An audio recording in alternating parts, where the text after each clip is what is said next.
The Growing Destinations podcast is brought to you by Experience Rochester. Learn more about Minnesota's third largest city, which is home to Mayo Clinic and features wonderful recreational and entertainment opportunities by visiting experiencerochestermn.com. We make all our own syrups. And then when you experience that and then what cocktails truly can be when you make your stuff fresh like they did way back in the day, it is stunning. And not a lot of places do it. You're starting to see more and more. And I think it's going to continue to trend that way. People are going to be making more of their own fresh ingredients and in the end getting better cocktails. People nowadays are willing to pay for quality and they don't care. They want a instant gratification rather than everything else. And I think craft cocktails gives them more than what a rum and Coke can do. Welcome to the Growing Destinations podcast, where we take a deep dive into destination development and focus on a wide range of topics, from tourism and entertainment to economic development and entrepreneurism, and much more. I'm your host, Bill Von Bank. Craft cocktails are all the rage. Today I speak with the owners of Bitter and Pour, a popular cocktail lounge in Rochester, Minnesota. Andy Ferguson, or Fergie, and Josh Krall are familiar faces at Bitter and Pour. Along with two other partners, they opened the downtown Rochester hotspot in 2018. In our conversation, we discuss the history of craft cocktails, a specialty of theirs, and why they've become so popular. We talk about the importance of fresh ingredients and consistency. With 40 craft cocktails on their menu, they want to be innovators, not trend followers. Andy Ferguson, Josh Krall, welcome to the Growing Destinations podcast. Thanks for having us. We're on location at a favorite locale in downtown Rochester called Bitter and Pour. Before we talk about this really cool bar, I want to learn a little bit more about both of you. Andy? I've been in bartending for about 23 years. Moved to Rochester, I want to say 18 years ago. Managed a lot of bars, slung a lot of drinks, and just got tired of working for other people. Was ready to do my own. Eventually would like to own one on an island, but we're not there yet. Josh, how about you? I started bartending probably about 18 years ago. He was the one that gave me my first opportunity way back at Westfire. Since spent some time at the Kaler Hotel, working under some guys that have been doing it for 40, 45 years.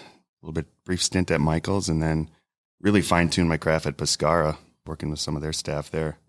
And this is all in Rochester, Minnesota? All in Rochester. I started in Winona, and then I did the Twin Cities, and then Rochester. So in Minnesota, though? Yep. Okay, yeah. Great. A few years back, you both became partners, along with a couple other guys, and opened Bitter and Pour. Tell me about that process, and take me back to when you opened, and what year was that? 2018 is when we opened. December of 2018. We took the space over in June of 18. Did most of the work down here ourselves, which I will never paint anything ever again in my life. And then opened, had some struggles along the way. And then COVID, of course, and now it's doing better than ever. Josh, can you talk about the experience from your perspective opening in 2018 and forming a partnership with three other guys? Was it easy to do that? Yeah, I think so. It was actually never part of my life goals. Never wanted to be a business owner. I was just, happy with the goals I had set. And I had a way of reaching them, I think. But Fergie actually reached out a couple of weeks, maybe in a month after they had planned. So everything was already in motion. And I was the last one on board. And it definitely was a roller coaster ride, I would say. The build-up was a lot of fun. Had some fun with the sledgehammer in here, jackhammer even, taking out some concrete, punching holes through walls. Drank a lot of beers and cocktails over the experience. Got an early start. I actually, he called me saying I heard a rumor, and I lied to him and said, nope, not did. true.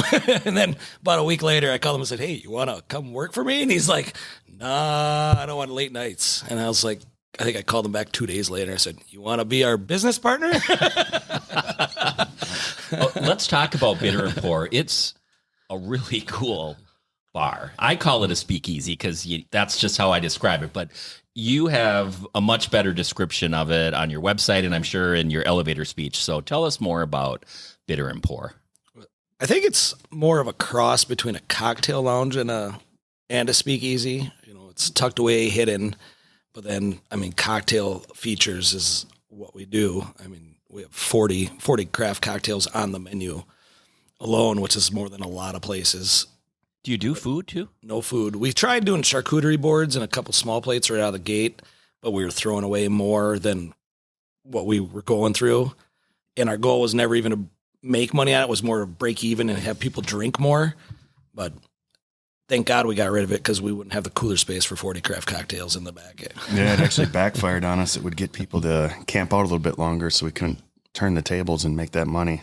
Since 2018, how has business been for the bar? Obviously, you've had to deal with the COVID pandemic, but in general, when you open till now, are you happy with the results, COVID aside? Absolutely. It's even hitting numbers beyond what I thought we would ever do. The first year, you got your bumps in the road, you're building a brand and a reputation.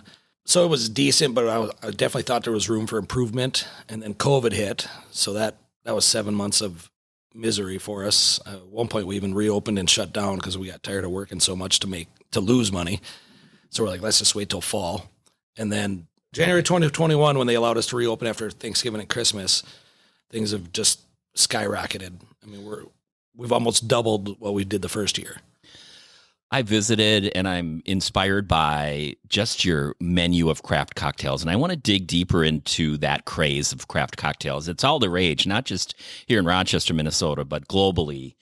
Tell us more about that specific part of your business because it's big and you guys do it really well. I personally think people are just starting to rediscover them. Our country fell far behind during Prohibition. Way back when they had great cocktails and that all went away. A lot of the best bartenders in the country at that time actually moved to like island bars in Mexico, tropical areas where they could continue doing what they're doing. And then when the Prohibition was repealed, all of a sudden we can make drinks again, but nobody knew how to do it. And then you started seeing cheap ingredients, like, stuff like grenadines. One I like to point out a lot. If you buy that on a store shelf, a lot of them are going to be high fructose corn syrup with red food coloring. And they say cherry flavored, which is not what grenadine is. True grenadine is a reduction of pomegranate with a little bit of sugar to sweeten it. We finish ours with orange blossom water. So you make all your own syrups? Yeah, we make all our own syrups. And then when you experience that and then what cocktails truly can be when you make your stuff fresh like they did way back in the day, it is stunning. And not a lot of places do it. You're starting to see more and more. And I think it's going to continue to trend that way. People are going to be making more of their own fresh ingredients and in the end getting better cocktails. And the more people try new things, I think the bigger it will become. I think we're starting to see that too. Early on, not a lot of people would come down here. Not a lot of people knew who we are, but the more word of mouth gets out, everybody tries our great cocktails. They all want to come in. And on days we release new specials, they are huge hits. We just recently did that. Yeah, and they all blew it out of the water. I thought it was kind of cool. Is there a clear definition on what a craft cocktail is? I guess cocktail by definition is pretty simple. It's basically an old fashioned. So it's spirit, sugar, bitters, and dilution or water. You can go different directions on that, I would say. But I think what makes it craft is definitely using those fresh ingredients, homemade ingredients, and pairing that with like a craft or boutique-y spirit really helps out too.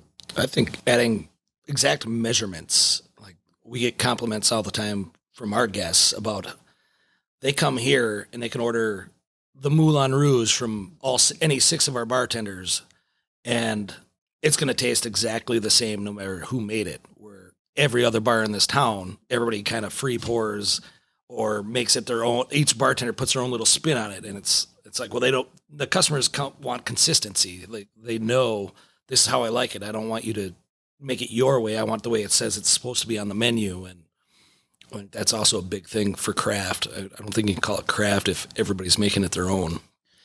And really, to some point, aren't we talking about classic cocktails? Because a lot of these, the old-fashioned, the Manhattans, the sidecar, the Negroni, don't they date back to the 1800s or the early 1900s? Some of them do. A lot of them do, yeah. Starting to see new classics. I think it'd be great someday if we get bars replicating what we do and we can call a cocktail of our own a classic. I think that would be spectacular. How do you get inspired to make or create new cocktails, or just put a little different spin. Obviously, you have consistency on a number of your cocktails, but I have seen that you do create new cocktails here too. Yeah, absolutely. I find inspiration in really weird places. One I'll point out, the Fergalicious, if anybody's familiar with that. It's got an ugly mug that only a mother could love on it.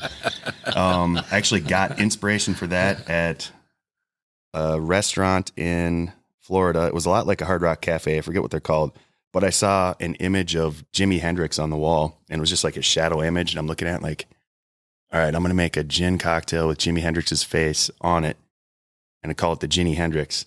He had way too much hair, and the bitters ate through the stenciling, and it just disappeared soon. I found it super easy to do a bald guy that sits on there. One of his classic lines for the ladies, better let you tell that one, huh? It's the sexiest drink on the menu. One of the things that's really cool about Bitter and Pour that I've heard is the amount of celebrities that pass through. Can you talk about that? I wouldn't say we have a ton, but we've had Gerard Butler come in, Jim Gaffigan, the guy who hosts Whose Line Is It Anyway? Riley Rafe has been in, who plays for the Vikings, or did play for the Vikings. I usually try to treat them like I don't know who they are, so that I know when I hate when I go out and I have to shake everybody's hands and give all the hugs, so I imagine what it's like for them.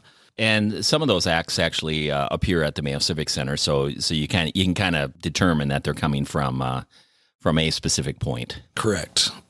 If they're not coming because they performed, it's the Mayo Clinic, and so I think they deserve even a little more privacy. I want to also talk about your fabulous-looking bar. I think you call it an altar or an homage, or talk through the uniqueness of the bar itself. When we set out, one of the things I always wanted, since I'm not the connoisseur of cocktail, I'm a connoisseur. I'm not the expert cocktail guy. I wanted to have my own little, and I always said I just want to have a sexy, swanky bar. And so we just kind of rolled with that. Josh did a lot of the grunt work, but he didn't. He was like, okay. He didn't really care what the finished product looked like as long as it was done. Yeah. What trends are you seeing in the spirits industry right now? A lot of mezcal is starting to be one people always ask about, and spicy is another one for spirit or flavor. Those are the ones we get asked a lot about. I think the biggest trend right now, which is super annoying to me, people want what they can't get, what you can't find. Those super hard to find and allocated bourbons, they only make so much of them, and once they're gone, they're gone. That's a big trend right now. Rum's growing for sure. If you're a bourbon collector and not a drinker, quit it. Bring it to Bitter and Pour. Yeah. How do you stay relevant on trends and what people want? I don't know if we really follow trends. Josh is the master creator, and he just keeps creating, and people keep wanting to try. Like he's built the reputation of. We want to be more innovators, not trend followers. I'm pretty skeptical on a lot of them that come out. Like if you rewind, say it's the year 2000 again, and Yag Bomb is the newest, hottest thing, we'll probably look at it, be like, is that really what we want in this establishment? Probably not, but we'll look at Jägermeister and say, that is a spectacular spirit, and it definitely needs to be used in cocktails. Your Facebook page, you always have some great posts, and I recently noticed one, I think it was for National Nurses Week. You created a unique promotion around that. Why don't you tell us about that? Yeah, that was a lot of fun. My wife's actually a nurse, so she helped us out with that one a lot. But we have a syrup that we've used in the past. It's a butterfly pea flower. So what it is, it's got a deep blue color to it, but when you alter the pH, it'll warp from a purplish to pinkish color. And you can do a lot of fun things presentationally with that. And I thought this was a great way to do it. So we just pre-made some, was it daiquiris? Yep. Put them in a blood bag, made it look like an IV bag. Actually rolled that out for a nurse group. They had a private tasting prior to that, and I diagnosed them all with margarititis. Asked them their symptoms, recommended a batch of 30 milligrams, and I put that syrup in there, shook it up, changed colors, and that was a lot of fun. For the bartenders, they liked it. Us servers did not. We had to do all the work. Memorable, and I bet it was a talker. Yeah. Hard seltzers, can we talk about that? They've exploded over the past couple of years. What do you think of that, and do you serve them here? We will never buy one and serve it here. We do make our own. We have the means to carbonate any beverage we want to. I think Honestly, the seltzer has definitely peaked in the market. I know It's Sam the Adams. fastest declining. Yeah, Sam Adams product, over projected the market, and they had to dump like millions of cases. I think that all happened during COVID. Everybody's drinking at home and drinking a lot all day. I remember I definitely did that. And they started to want a lower calorie, lower alcohol alternative. And then once everybody started going back to work or realizing they're drinking too much, they kind of quit. And I think people that were late on that trend are definitely feeling it. What are some tips you have for consumers wanting to create and build a home bar? Like me. Yeah. I've definitely gone through that where I've had probably my back bar was every bit as big as what we have at Bitter and Pour. Some days you see new things and you want to buy it, you want to have it. You definitely need to be well stocked if you want to create any cocktail at any given minute. But at the same time, you might get some dirty looks from your wife from having too much booze around. Avoid premixes. Yeah, there's a lot of good sources. You can get on the internet and find out how to make anything really. I'll stick with classics, I would say, and make small adjustments to them, and you'll make some great cocktails in the end. I've been on YouTube quite a bit during COVID, and I stumbled across a few cocktail channels that I started to watch, and I'm fascinated not only by the conversation around how to make them or the right spirits to buy, because they all have their preference, but for me, part of the excitement about going to these channels was the history behind a cocktail, because it's competitive. Like, who was the first to create this cocktail or that cocktail? Do you get tied up in the history behind the cocktails, and does that help you create new ones?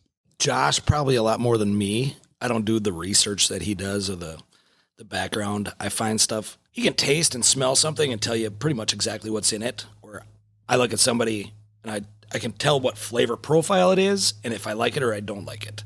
And then I just talk like I know what I'm talking about. And a good game.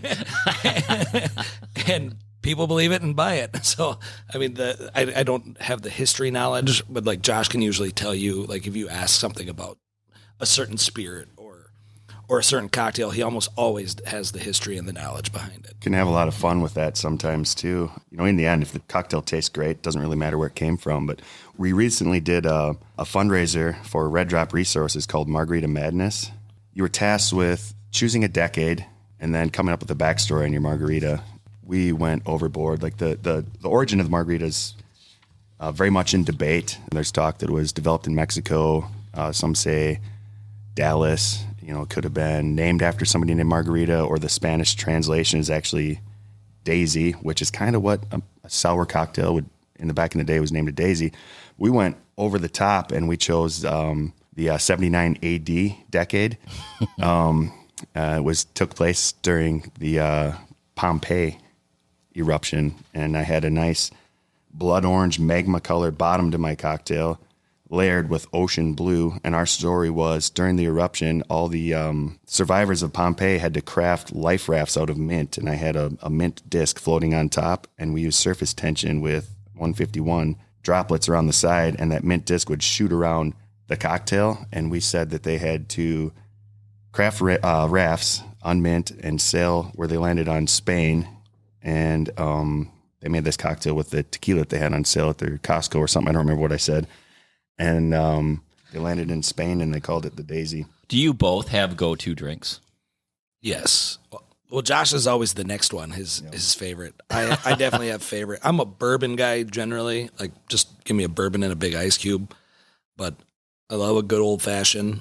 I've really been getting into mezcal lately. I'm always pushing a couple of drinks that aren't on the menu that I love of mezcal.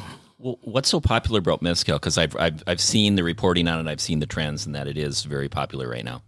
I think it's just a uniqueness. You get a lot of people sit there and tell you they don't like tequila, and then you sneak them a cocktail with a smoky tequila, and all of a sudden they're like, "Oh, what is this? Oh, it's mezcal. What's mezcal?" And then they're just blown away that they're getting a different flavor than just regular tequila. Earlier this year, Rochester Magazine honored Bitter and Pour with several Best of awards, including Best Bar Service, Best Bar, and Best Cocktail, First World Problem. How important is that recognition to your business? The team awards are very important. I mean, it says everything about the establishment, all of our workers, and I mean, if our goal is to constantly be striving to be the best, having those awards helps solidify our standing. Josh, did you create the first world problem? And if so, tell us about it. It's our previous best cocktail. I believe it was 2019. We won best cocktail, and that was a problem solver, which is our house old fashioned. So basically I looked at that, improving that. So I barrel aged it for 60 days, which kind of enhances the sweetness, softens the hard edges, and adds a little bit of complexity to it. So I wouldn't say I created it. It's still an old fashioned in the end, but it's just a fun new spin off of something that was already great. Do you think the craft cocktail craze will stick around? I do. I think the days of like not to knock like the baby boomers who wanted as much for as little, people nowadays are willing to pay for quality, and they don't care. They want a instant gratification rather than everything else. And I think craft cocktails gives them more than what a rum and Coke can do. Or it's really an experience too. Yeah, I agree. So I went on TripAdvisor because I just wanted to know what people were thinking about Bitter and Pour. And first of all, they think you guys are great. But this one stood out for me from Chicago, Illinois. I've been to a lot of places, but the place is pretty unique. Bartenders are more like artists, and the drinks are some unheard of concoctions and some staples, but all are done with utmost care and amazing. My rich uncle sent me here and didn't disappoint me. This is what I really love about this. I walked in with 99 problems and left with no more than 10. When you read a review like that, give me some perspective about that, because that's just a great review. It, again, just solidifies again what we're doing. It makes you feel like you're headed in the right direction, and always, compass is pointing north. I don't look into the good reviews as much as I should. It's the bad ones that really get to me. Yeah. I do appreciate those a lot. There are a lot. I sourced them and on Yelp as well. There's a lot of great reviews. Before we wrap, give an idea of a cocktail that is underrated that people should try. Both of you. I would say the Negroni. Worldwide, I believe it's the number 2 cocktail. Some of my favorite cocktails ever have been Negronis. Most recently for St. Patty's Day, it was more of a Boulevardier, but I would redo this again as a Negroni. I made a dandelion green vermouth with a dandelion root tincture, and then a Genetian root liqueur. It was absolutely stunning. Very bitter, sweet up front, warming. And, around the world, like in Italy especially, Europe, people love Negronis or Americanos. They're kind of versions of that. And over here, you really don't see that as much. And I think that's something that more people should try. Andy, how about you? An underrated cocktail that you think people should try? I don't think I have an underrated cocktail. I have, for each individual guest, it's with craft cocktails, try something you normally wouldn't. Even here, we get so many people that are like, I want vodka, or I want something sweet, I want something tart, and I'll say, oh, the Moulin Rouge. And then they will be, oh, there's gin in it, I don't want it. Give me anything else sweet, kind of sweet and fruity, but not too sweet, and I'll bring them in the Moulin Rouge. And then they come up, this is the best drink I ever had. What is it? I'm like, and I just say gin, and I walk away. I do that. Or somebody says, I don't like this, but I want this flavor profile. Okay. And I'll get them the exact spirit they told me they don't like. And then when I tell them what it is, they're just flabbergasted. So I don't know if it's a set cocktail. I think people need to, when you're dealing with craft cocktails, I would definitely try more of the stuff you normally wouldn't try at a normal bar. Well, you've sold me on that today. I want to thank Andy Ferguson and Josh Krall for the great conversation. Best of luck with Bitter and Pour, and keep pouring. Thank you. Buddy. Thank you for tuning in to the Growing Destinations podcast. And don't forget to subscribe. This podcast is brought to you by Experience Rochester. Find out more about Rochester, Minnesota, and its growing arts and culture scene, its international culinary flavors, and award-winning craft beer by visiting experiencerochestermn.com.